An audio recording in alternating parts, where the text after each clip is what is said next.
And welcome back to the Hub of Junior Golf podcast. As always, I'm Ryan Burt, joined by the great founder of the Junior Golf Hub, Roger Nix. So you got great today, Roger. I'm in a good mood. I'm going to be easy Great on you. mood. But we got a lot going on, obviously. Angie Larkin, 31 years at the helm of the TCU women's golf program, will be joining us shortly. The Olympics going on. I'm curious. Olympics golf wasn't a thing. Rio, it was brought back. The Olympics obviously have massively transitioned from what it was when we were young, which was amateurs, to now it's just straight professionals. Obviously, the bronze there, Scotty Scheffler's there. Good thing, bad thing?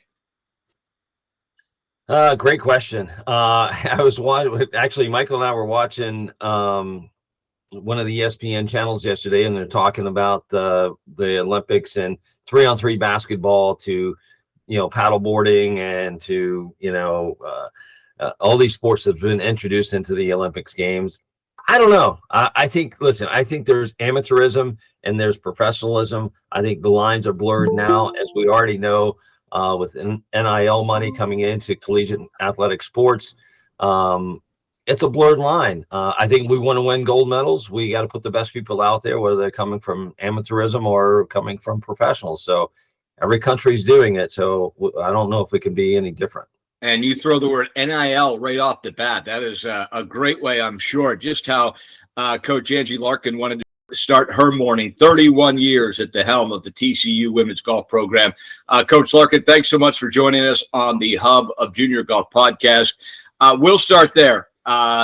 We have a different head coach on every week here on the Hub of Junior Golf podcast. We have national champions from Division I all the way down to NAIA and Division III, so we do get a true perspective. However, you could probably give us the best perspective on how golf, how college golf, how amateurism has really changed in the last few decades. You've seen a whole lot from your helm. We'll start off with a good one. What's the biggest change from when you took over TCU to where you start now, a month away from kicking off another season? Can you hear me? We hear you good. Okay. I don't know why my camera, I never use the Google Meet, so I'm not sure why my camera is not coming on. That probably is if at the bottom of your computer you see a little camera there. You probably have to click on that. Yeah, it says check your system settings. Your camera is not available. Okay, then your camera's not available today, and we'll put your picture up and we'll talk to you like this. Okay, sorry about that. I don't really know. I got all my TCU gear on and everything. So we'll make sure you're represented well. Thank you. Nice seeing y'all. Okay, so you're gonna have to repeat the question because I was totally preoccupied. I was trying to find my camera. So indeed, we'll start today with a great question for a coach that has seen a whole lot as her helm at the head coach of the TCU women's golf program. 31 years, ready to start a new season about a month from now. Coach, college golf, amateurism, things have changed massively since you took over. If you had to really narrow it down, what is the biggest change from when you started to where it will be when you start this next season? I mean, there's so many. Just the depth and number of players and teams, and just the resources that are available. The facilities have just, it's just a huge boom in golf facilities around college campuses throughout the country. Recruiting internationally. I mean, it's just, you look at every team and there's players from all over the world. So how the game has grown exponentially all over the world. Yeah, I mean, there's just, to pick one, I mean, it's just, there's so many that I don't think one has outgrown the other. I think we just keep getting better and better. Coach, maybe we can help you. So it's so many changes, And one of the things, one of the things that we see, or we talk to the coaches, and obviously our skew here a lot is on how do we help the parents and the junior golfers understand this massive landscape that you just kind of pointed out, which is there's so many changes. If you're selecting players, or maybe give the audience some color on how do you actually start that process of finding the players that want to come play for you at TCU? Well, I mean, besides the obvious low scores, just really looking above and beyond that. I think, as a competitor and coach, we all want the number one player in the world, right? I learned early on the key to recruiting is to find the player who's going to be number one. So, players that love the game, who have just the potential for, who haven't reached their max, if you will, who aren't number one and are just going to keep falling off, but who are going to continually grow and get better and better and better. I mean, our best, I guess, most famous player that we've seen do that is Angela Sanford, where she wasn't highly recruited. She didn't have the opportunity to play in high-profile events. Played in what she could, but just, she's just a great athlete and a great competitor. So really looking, once you've gotten your pool of players, really just looking at the it factor, who has the passion for the game to grow, to, attitude is cliche, but quite frankly, just learning about them and their attitude towards life and game, how they treat others is a big thing for me. I really watch. I'll kind of give them my secrets to all the junior golfers now, but watching how they treat rules officials, watching how they treat their parents. Do they carry their own golf bag from the 18th green to the car? Because I'm not carrying 5 of them when we finish. So, just I call it the it factor in, really just looking at everything beyond score with how they present themselves. And nobody likes to watch somebody struggle or play bad, but it's going to happen. So actually, I like to see what happens when someone makes a double. And I've had plans that I know I'm going to watch a player for X amount of holes, and then I'm going to leave and go to another player when I'm out recruiting. And if they make a double and I was planning on leaving, I don't leave. I want to find out what happens next, and how they respond to adversity. So I'm not really answering your question specifically like I did in the other one either, but just I guess a lot of everything, and who's going to be the best at those it factors eventually. Actually, Coach, I think the opposite. I think that was an amazing answer. If you look at, let's just take the 2 big revenue sports in college, and you look at college basketball and college football, and you look at how those coaches approach recruiting.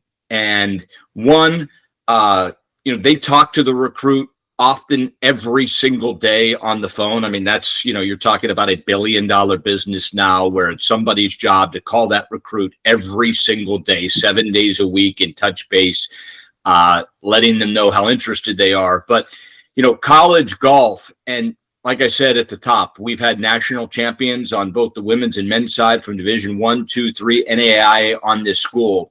And these coaches that have won at the very top, they've missed as often as they've hit, because I think golf might be the most difficult sport to recruit. We start with, as you said, a score, which is a number on a different golf course than someone else in a different part of the world or country is playing. So are those numbers really apples to apples? Of course, the answer is no. You don't see the player, their size, their speed, their grit, their love. It's a number. That's how the recruiting process starts. The budget for recruiting, I don't need to tell you, is a little bit different than the football and basketball program. So I actually think your answer of how you drill down and dig in and try to get to know the player, one of the best answers we've heard on this podcast. And with all that said, it still comes down to what happens when that player arrives at school, because as we know, everything can be great until they get on their own. So I'll take it a step further. From an athletic standpoint, have you found that there is something that would determine whether they could play at the next level that you really look for just from an athletic standpoint? I mean, obviously the strength, that it, as a female, you really don't reach your strength in your physical being until the age of 30 anyway.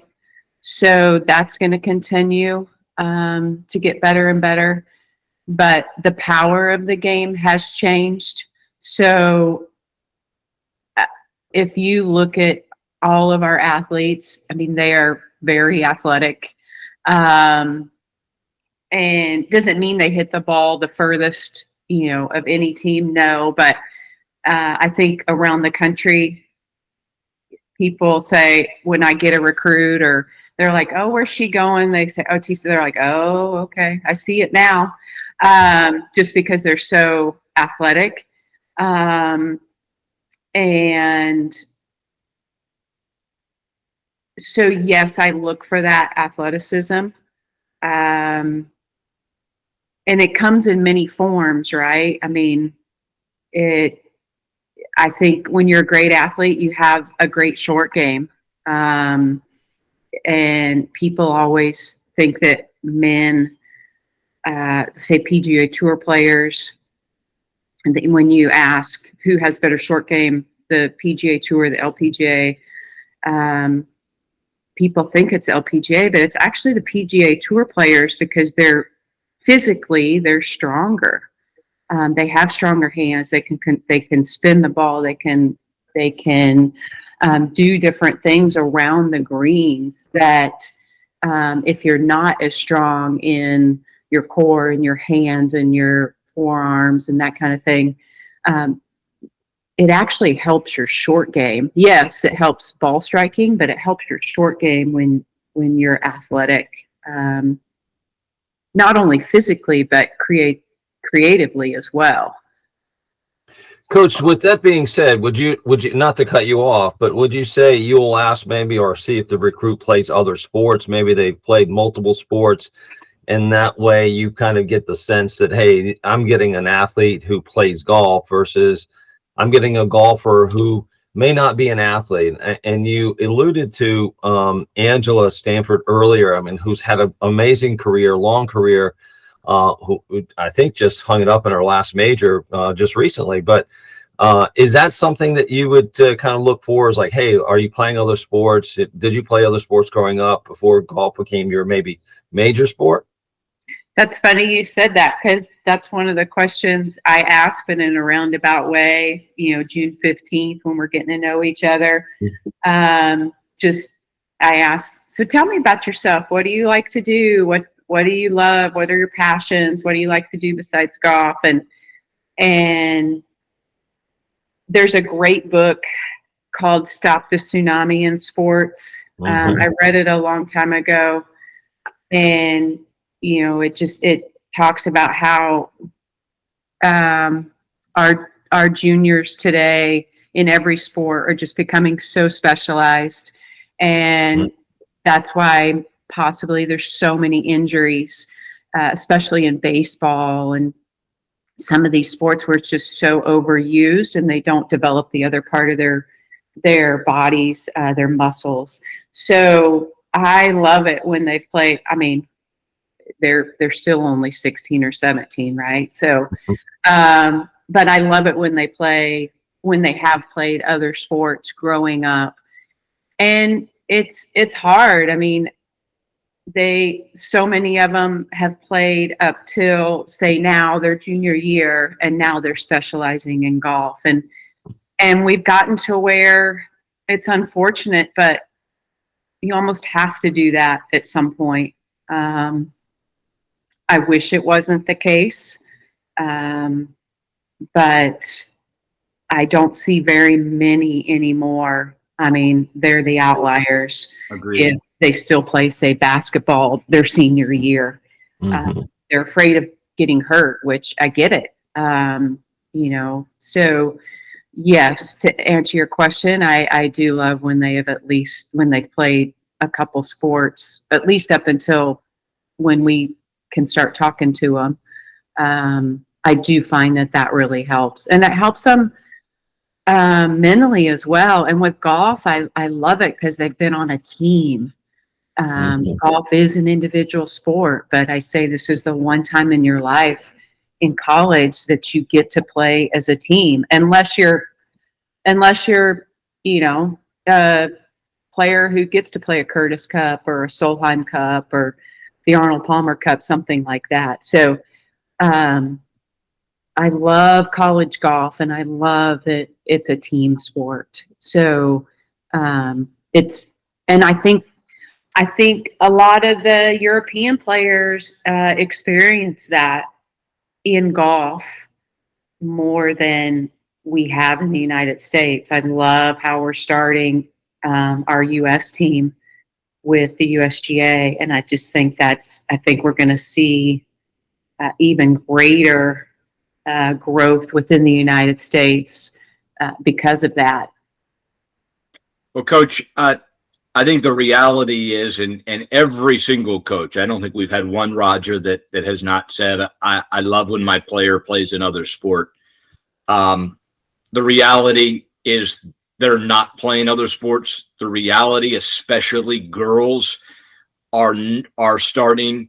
Here's my question.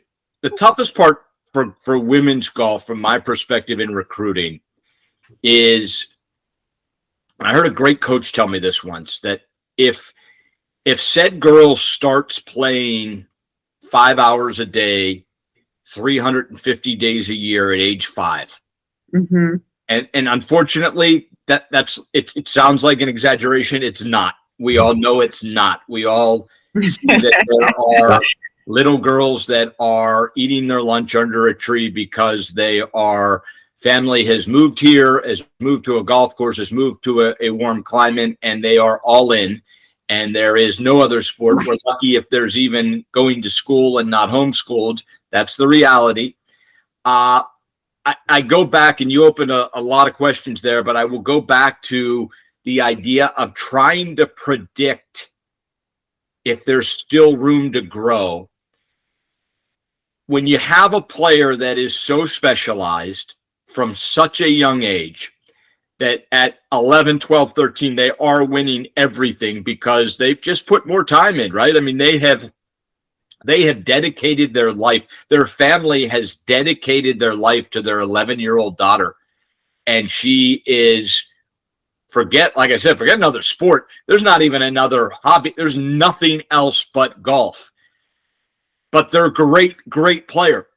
And I get it's easy to say, well, I'm going to take the basketball player. I'm going to take the girl that's played 5 sports because she's a great athlete. But there's also the reality that when you look at the top players, there are some that have only played golf since they've been 5. Are you, even if they are ranked and they're an amazing player, do you shy away from that? Or at the end of the day, does talent and golf score win out? I don't shy away from that. I just start digging into hard questions. I ask why. Why do they play? I mean, I had a player one time say, nobody's ever asked me that. I don't know why I play. Mm. That tells me a lot of what's going to happen in about 2 years when they get to college, what's going to happen. So I ask what they love about what do you love about the game? What's your favorite thing about golf? Like just different little tidbits that I will dig in and see. You never can predict the future, and I've been wrong plenty of times. That's hard to say. But You've had a lot of success. but I just, if you can start to tell. I think what's eventually going to happen. Maybe not their freshman year. And you can start to tell, okay, this one's gonna start to fizzle out when they get away from, say, mom and dad, or see what's out there in the real world. And I've seen, like I said, I have been wrong plenty of times, but I've seen it a lot out there, and I'm sure you guys do have too.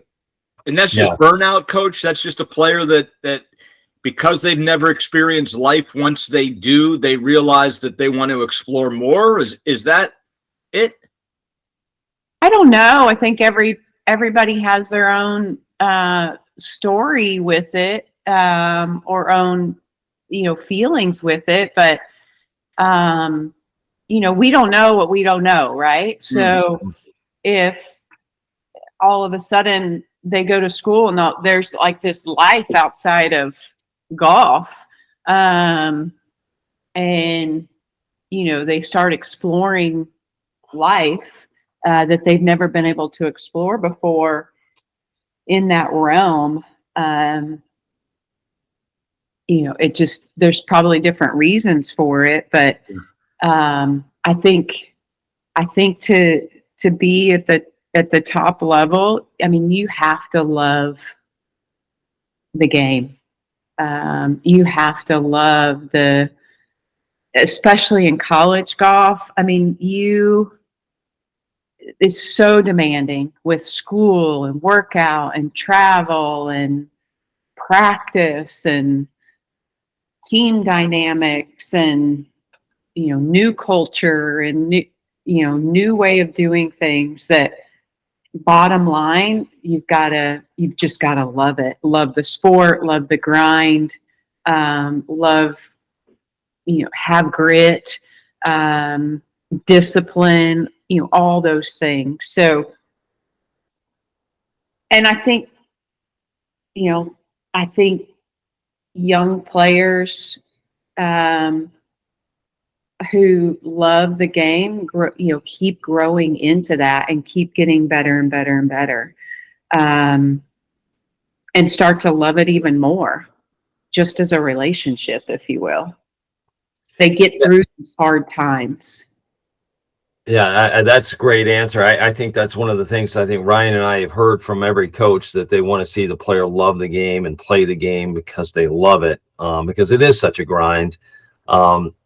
With that also being said, another thing that we like to ask is, if you have two players, coach, and one player is ranked in the top 200 and they've played a ton of great AJGA events or top tier invitational events, but have never won, you have another player who's played significant amount of more events, who's ranked, let's call it 1,500, but has won 5-6 times locally and maybe around their state, maybe a high school championship. What player do you look at? What player kind of stands out to you? Again, I think, oh, there's my dogs. I think that's a tough question, because I think you have to learn how to win. Obviously, the player who's ranked top 200 and playing in high-profile events and doing well is obviously a great player.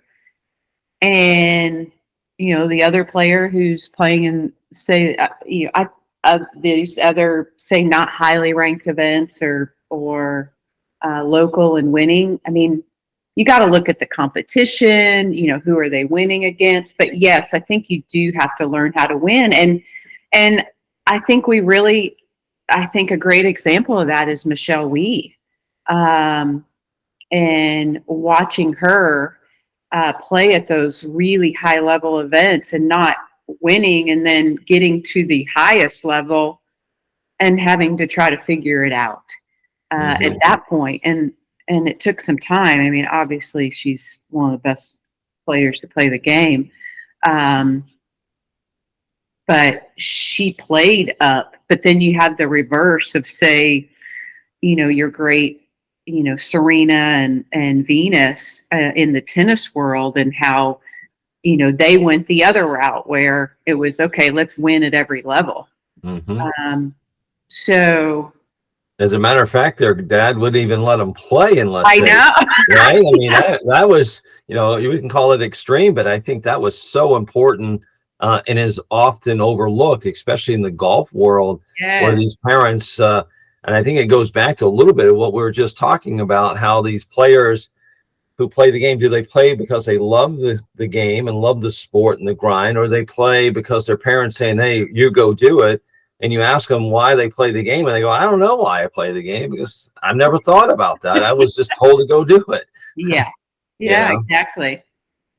31 years, Coach. Certainly so much has changed. NIL, the portal have completely changed the game. International recruiting has changed the game. You do have an international flavor. Was that always the case with your team? Have you always looked abroad? And with all the changes in the world, and boy, 31 years, a lot has come and gone and has changed, some for the better, some for the worse.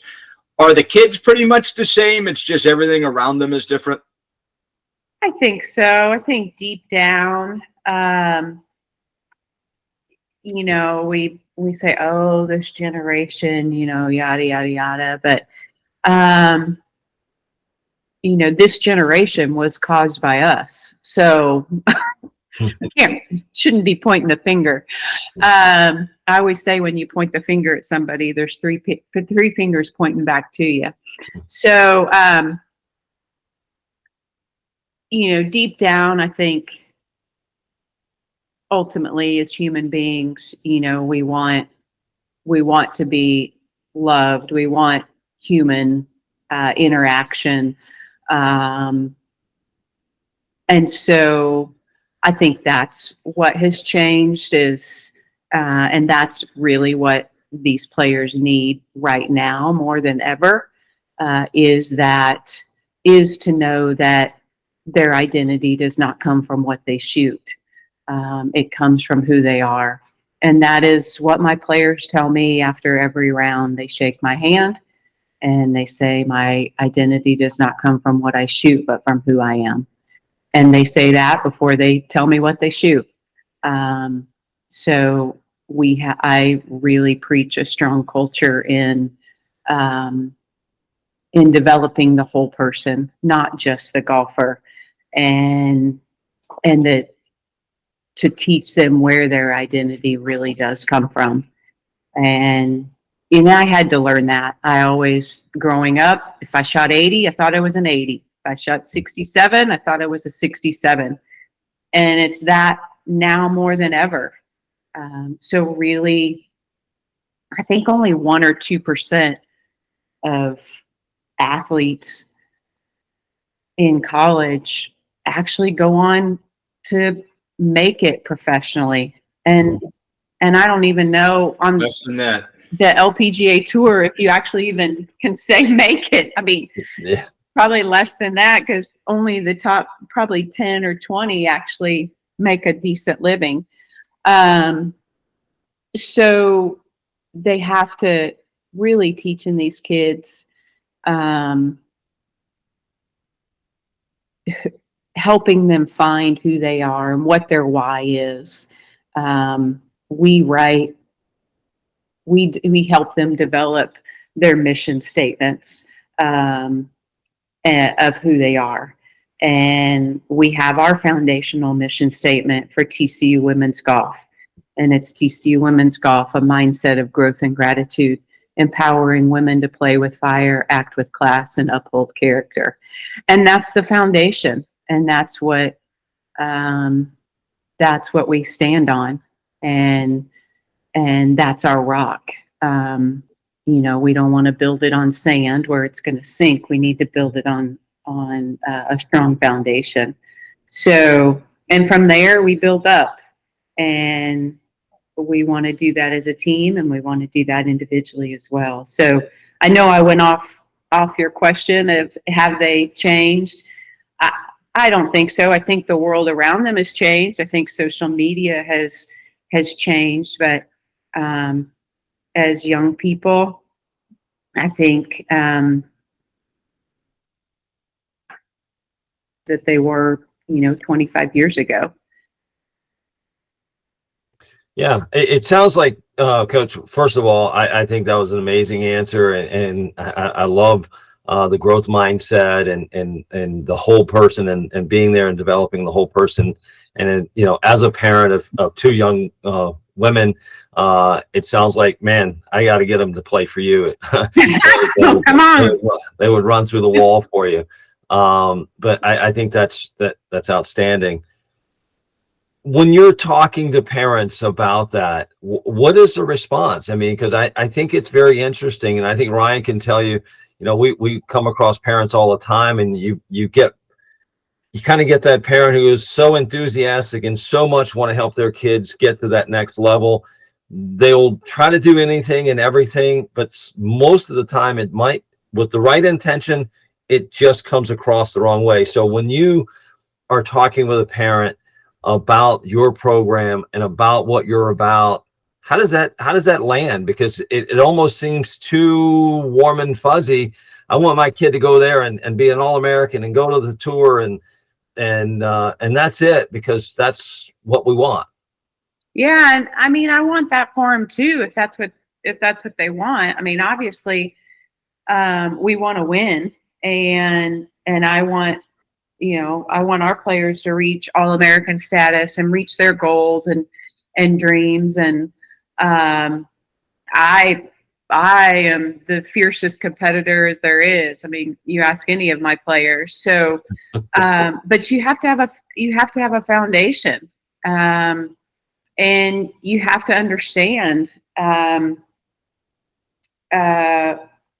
where you want to go. And if you don't have that foundation, you're going to get shook pretty good when things do go sideways. So, I think, I mean, it seems that they take it well, and I talk about that, but I also talk about how we can help them in their golf game too. Mm-hmm. But it's not just about golf.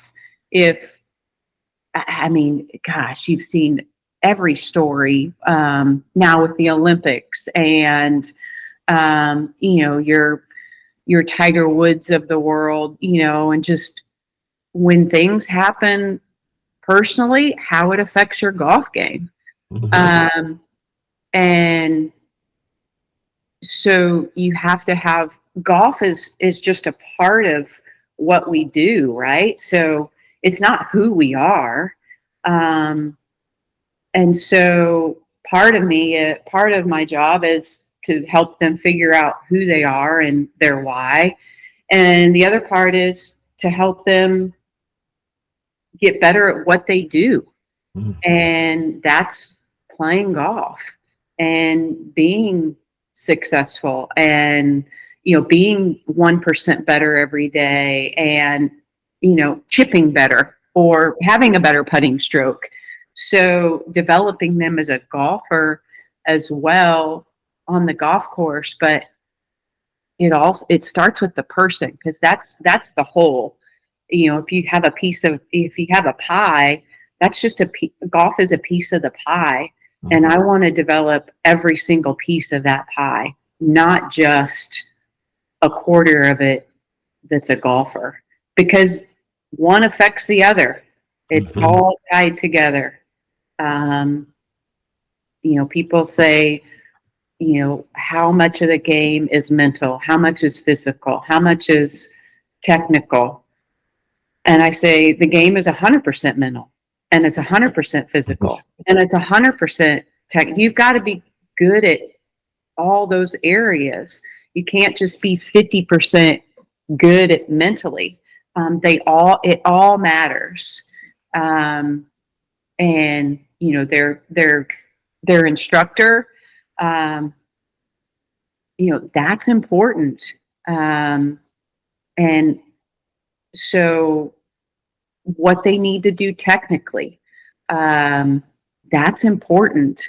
And what they need to do mentally, that is 100% important. So, anyway. Well, Coach Larkin, we told you we're going to have to get a part two because your answers have given me 6,444 more questions. Yeah. And obviously, That's good. we promised we'd get you out of here. So we'll have you back here on the Hub of Junior Golf. You've been absolutely an incredible guest that has been thought-provoking and really provided some really cool answers. So thank you so much for joining us today. And sorry, my camera didn't work. Right, we'll get the camera working, and Yes. we'll be able to continue on with this discussion. But thanks so much for joining us today. Thank y'all for having me. I love it. And thanks Yeah, for what great. y'all Thanks, do, Coach. too. Appreciate it.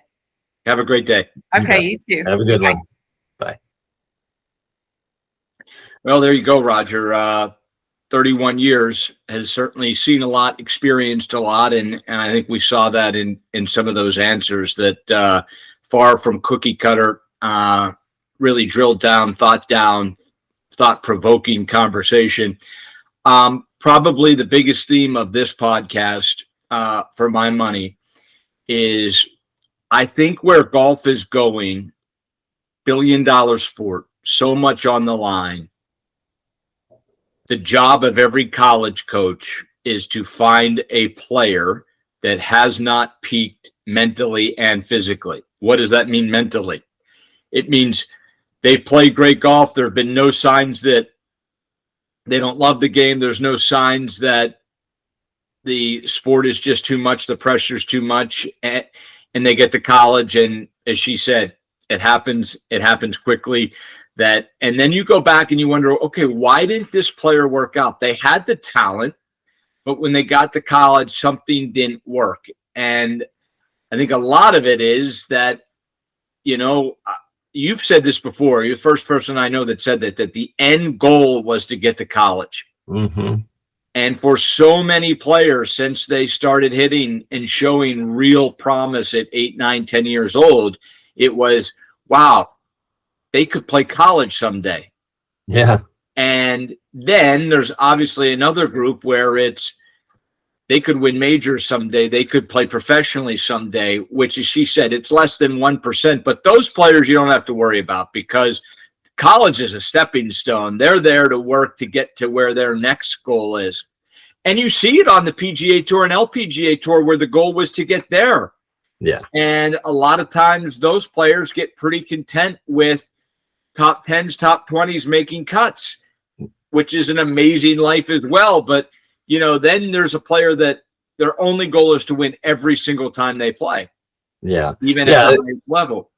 Which brings me all the way back to, I think, what you've developed with PDI is going to forever change college recruiting.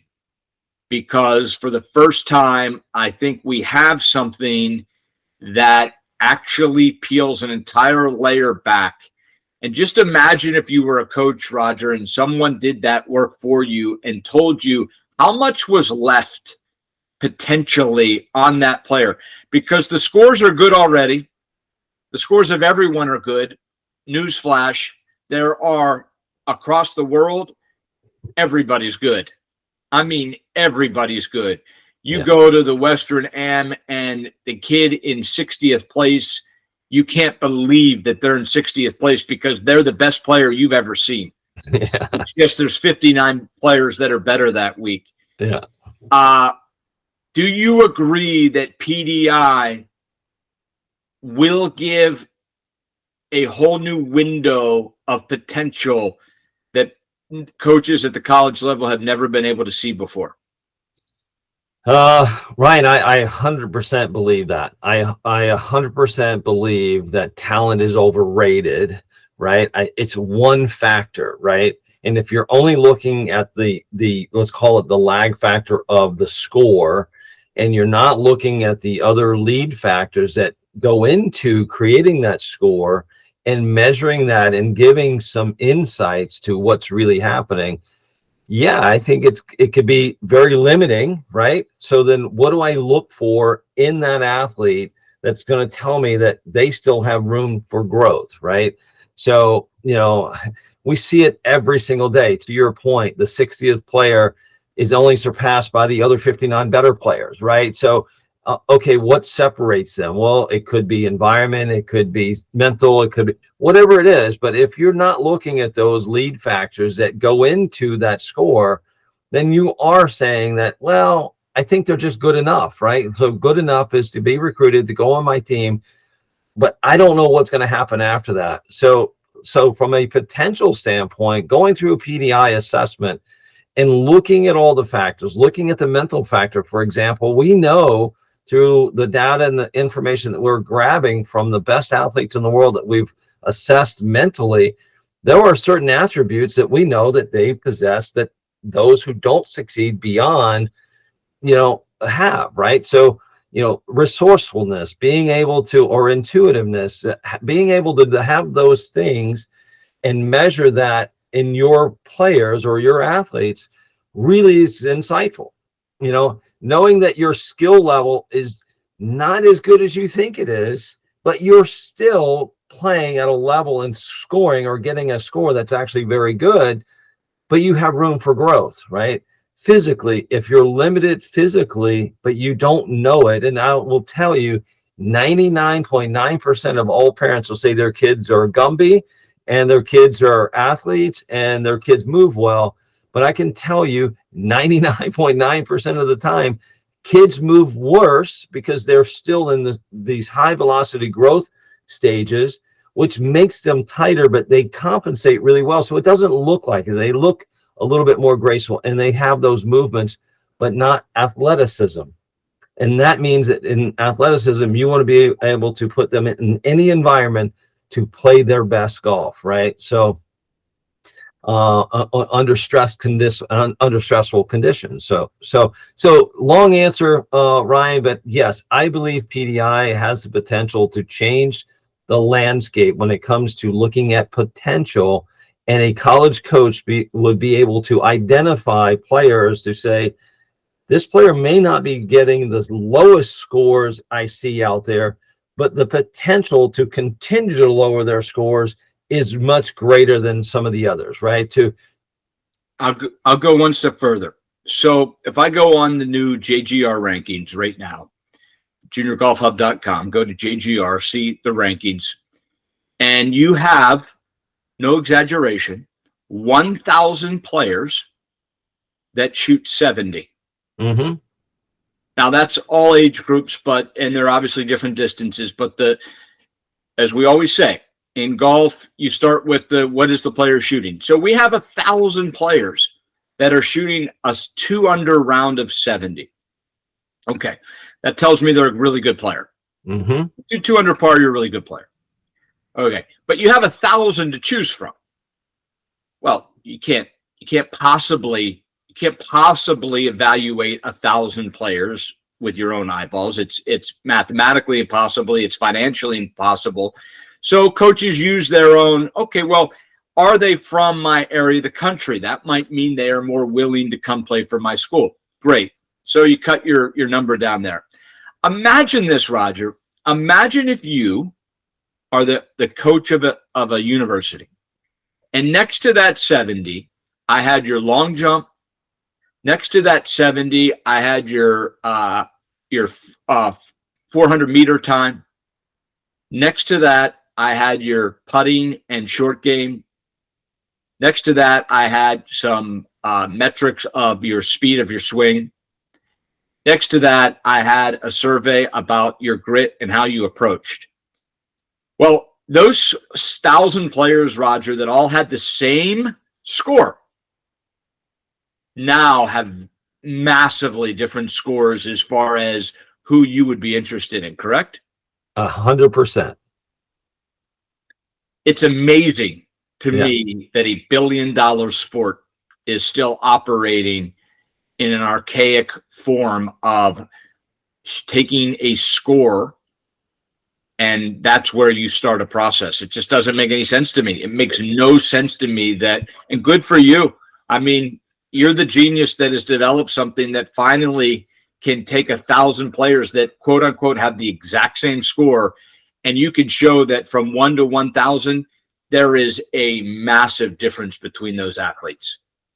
Yeah, a lot of times there is, and that's what you're trying to look for, right? You're looking for potential. You're not looking for what you've done today, because that is history tomorrow, right? So how do you actually identify that? And I think that was one of the things that just drove us to, trying to find that, right? Which is, how are we going to help these kids reach their goal, reach their potential?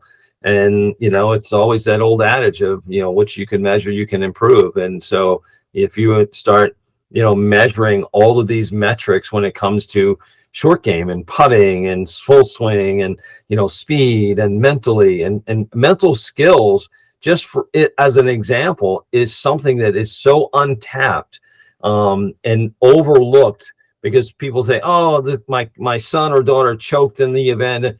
But there's so many other skills that go into that, from a mental capacity of just understanding growth, understanding learning how to win is a skill. That is a mental skill to learn, not to be had, right? So they have to go through that process to get that.